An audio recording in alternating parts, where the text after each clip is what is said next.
Let's talk about the 1999 classic American Beauty. On the surface, it seems like a film about a classic midlife crisis, but it's so much more than that. At its core, this is a brilliant and totally ruthless takedown of our modern obsession with appearances, and it asks what happens when that perfect life is actually just an empty cage. So today, we're going to deconstruct that gilded cage. Right from the jump, the film grabs you with its very first line. I mean, wow. This isn't just a spoiler, it's the entire hook. The film is basically telling you, don't worry about what happens, I want you to focus on why. It's this incredible invitation to watch the complete and total unraveling of a man who, from the outside, looked like he had it all. And to really get why he unravels, you first have to understand the world he's stuck in. The setting, this picture-perfect American suburb, it's not just a backdrop. It's basically its own character in the film. And it's a beautiful, perfectly manicured prison. And this right here, this is the central conflict that drives the entire story. On one side, you have this image of outward perfection. We're talking homes that look like they're straight out of a magazine, lawns that are just immaculate, and all the stuff that screams, I've made it. But what's really going on underneath all that? A deep, hollowing emotional emptiness. The characters get all these rewards from society for keeping up appearances, but the cost is their own soul, their actual identity. It really is a gilded cage. And nowhere is this dysfunction more obvious than inside the Burnham family home. I mean, this family is the ultimate case study. They go through the motions, they coexist under one roof, but they don't actually connect. They're a family on paper, sure, but emotionally, they're practically strangers. So let's break down their individual prisons. You've got Lester, who starts the film as a man who is, for all intents and purposes, already dead. He's just sleepwalking through the rituals of his life with zero feeling. Then there's his wife, Carolyn. She's trapped by her own ambition, completely convinced that success and control will make her happy, but really it's just a mask for her crushing insecurity. And their daughter, Jane? Well, she's what happens when you grow up in that kind of emotional vacuum.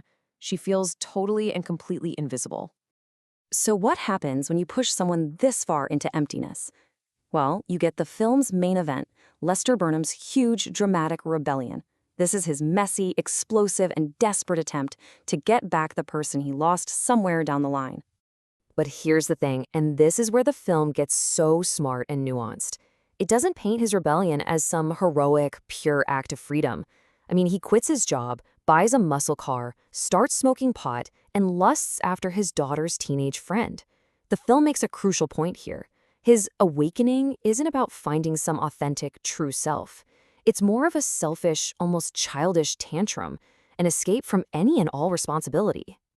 And this makes us, the audience, have to ask a really tough question. Is every act of rebellion against the system actually liberating? Or are we sometimes just trading one cage for another, one illusion for a different one? Okay, so the film isn't just a critique. It doesn't just leave us in all that cynicism. It does offer an alternative path to meaning. And that path comes to us through the quiet, watchful character of Ricky Fitz. Ricky's whole philosophy is really the beating heart of this movie.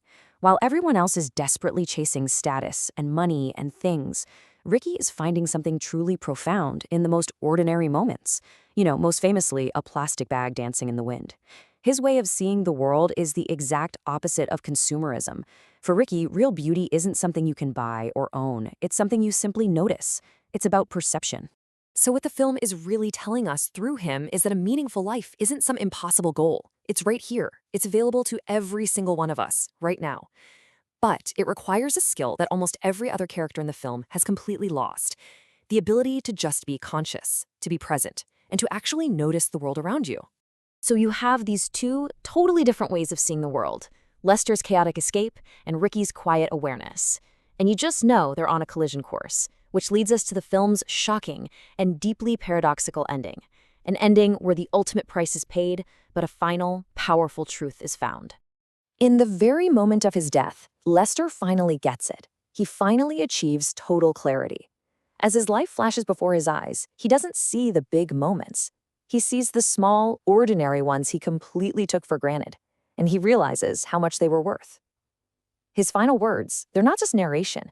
They are a powerful, almost heartbreaking warning to all of us who keep putting off actually living for some imaginary day in the future. So, when you boil it all down, what's American Beauty really trying to tell us? Well, here are the big takeaways. First, that success without any real meaning is just a recipe for emptiness. Second, that being your authentic self isn't easy. It takes a ton of courage. Third, that when you repress who you are, those feelings don't just go away. They tend to fester and transform into something destructive. And finally, the most hopeful message: beauty is absolutely everywhere, if we just remember to look. And that all leads to the film's final question. It's one it quietly asks not just its characters, but every single one of us watching. It's a simple question, but a deeply unsettling one to leave you with. Are you living your life, or are you just performing the life that everyone else expects of you?